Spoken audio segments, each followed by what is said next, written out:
सनातन संस्कृति के प्रचार प्रसार और विश्व शांति का संदेश लेकर रायपुर के युवा सनातनी लखन यादव एक बार फिर लंबी पदयात्रा पर निकल पड़े हैं। उनके जीवन की तीसरी धार्मिक पदयात्रा है।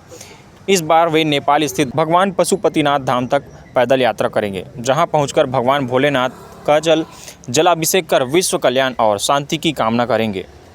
यात्रा प्रारंभ करने से पूर्व उन्होंने अपने आराध्य मातंगी धाम के पीठाधीश्वर प्रेमा साई महाराज का आशीर्वाद प्राप्त किया। प्रेमा साई महाराज ने लखन यादव की सफल एवं मंगलमय यात्रा की कामना करते हुए भगवान से उनके उत्तम स्वास्थ्य और सुरक्षित यात्रा के लिए प्रार्थना की।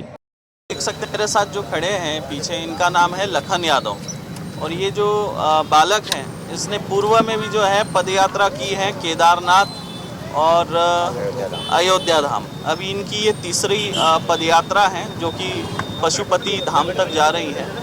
और ऐसे युवाओं का जो है हमने सबने सहयोग करना चाहिए, क्योंकि आज जो है युवाओं को जगाना और अपने धर्म के प्रति, सनातन धर्म के प्रति सजग करना। जब ऐसे युवा आगे आकर पदयात्राएं करते हैं तो इससे जो है हमारे जो नव युवा हैं उनके अंदर जो अपने सनातन धर्म के प्रति आस्था जो है और ज़्यादा तीव्र गति से जागृत होती है। पदयात्रा का उद्देश्य क्या है?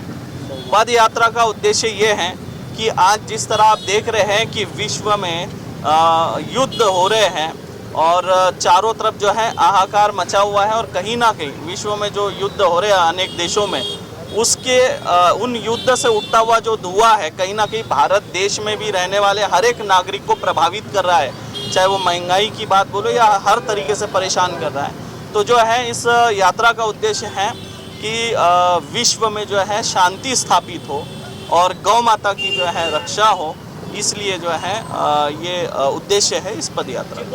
इस यात्रा में मेरे साथ इनके साथ जो है मेरा आशीर्वाद रहेगा कि इनकी यात्रा सफल हो और हमारे जितने भी पूरे भारतवर्ष में माँ मातंगी दिव्य धाम से जुड़े हुए जितने भी भक्तजन हैं उन सभी को मैं इस आप सभी के माध्यम से संदेश देना चाहता हूँ, एवं जितने हिंदू संगठन हैं वो सभी जो है इनका जो है सहयोग करेंगे। जहाँ भी ये पहुँचे इनके रुकने की व्यवस्था, भोजन की व्यवस्था करें, क्योंकि ये जो है हमारे कहीं ना कहीं युवाओं को जगा रहे हैं, उनके लिए प्रेरणा का स्रोत बन रहे हैं कि सनातन धर्म के प्रति आज युवा जागरूक हो रहा है। जिस आयु में जो युवा है आजकल आप देख रहे हैं कि नशा पानी जिस तरह से आगे बढ़ रहा है, कई उनके जीवन में ऐसे होते हैं, कुनीतियाँ लेकर वो चलते हैं, लेकिन आज जो है ये एक प्रेरणा दे रहे हैं, सनातन धर्म के लिए युवाओं को जगा रहे हैं और इनको देख के हजारों युवा आगे आएंगे और इस तरह की पदयात्रा करेंगे और कहीं ना कहीं इससे सनातन धर्म को फ़ायदा होगा।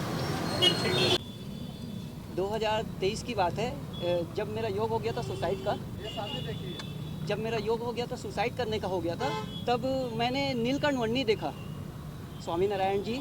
उनको देखने के बाद प्रेरणा मिली कि स्वामी नारायण जी बाल ब्रह्मचारी में पदयात्रा करते थे। उसके बाद फिर मैंने देखा रामायण देखा, रामायण से मुझे प्रेरणा मिली और 22 जनवरी 2024 को प्राण प्रतिष्ठा था। मैं सोचा कि उस दिन रायपुर छत्तीसगढ़ से अयोध्या धाम पद यात्रा जाऊँ, लेकिन मैंने फिर सोचा नहीं, ठंडी में जाने से मुझे वो मज़ा नहीं आएगा, मुझे आनंद नहीं आएगा। मैं चाह रहा था कि जितनी ज़्यादा तब गर्मी मिले मुझे, जिससे मुझे तकलीफ़ होती है गर्मी से, मैं चाहता हूँ कि इस तपती गर्मी में मैं जाऊँ। नौटप्पा का दिन मैं हर साल मतलब नौटप्पा का ही दिन चुनता हूँ और इससे मुझे बहुत ज़्यादा ऊर्जा मिलती है। जितनी ज़्यादा मुझे तकलीफ़ होती है उतनी ज़्यादा मुझे शक्ति मिलती है इस यात्रा में।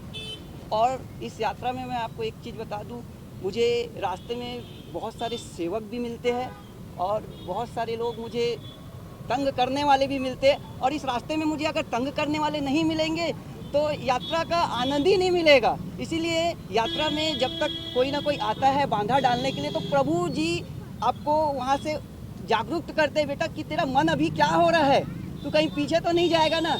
इसीलिए जागरूक करते हैं कि अपने आप से कभी मत हारना। तो यहाँ मेरा संकल्प है कि हमारी जो जगत जननी गौ माता है उसे राष्ट्र माता का दर्जा मिले। हमारे श्री नरेंद्र मोदी जी से हमारी यही कामना है। और नरेंद्र मोदी जी मतलब इस चीज़ में जुड़े हुए हैं कि जैसे 500 वर्षों साल बाद हमारे प्रभु श्री रामलला जी का घर मिला, वैसे ही हमारी जगत जननी गौ माता का भी एक बहुत बड़ा विश्व धाम होगा। हर जगह जगह में, हर ज़िले में हर स्टेट में गौ माता का बहुत बड़ा धाम होगा, ये मेरी नरेंद्र मोदी जी से कामना है। कहाँ कहाँ तक की आपकी यात्रा है, कब से कब तक की यात्रा होगी? ये यात्रा मौसम विभाग के हिसाब से रहेगी। हालांकि ये यात्रा 35 दिन से 45 दिन की होगी। रायपुर से बिलासपुर, कटघोरा, अंबिकापुर, बलरामपुर, गढ़वा, गया, पटना, मोतिहारी, रक्सौल बॉर्डर से 120-30 किलोमीटर पड़ेगा पशुपतिनाथ धाम नेपाल। संदेश क्या देते जाएंगे आप पदयात्रा के दौरान? संदेश यही देना है कि जो आज की युवा पीढ़ी है, मैं नशे पानी से मुक्त हो जाए। और मैं सही बताऊं तो मेरी हिम्मत नहीं है पद यात्रा करने की। ये स्वयं हमारे भोलेनाथ जी ने प्रेरणा दी है कि बेटा तू चल, मैं तुम्हारे साथ हूँ।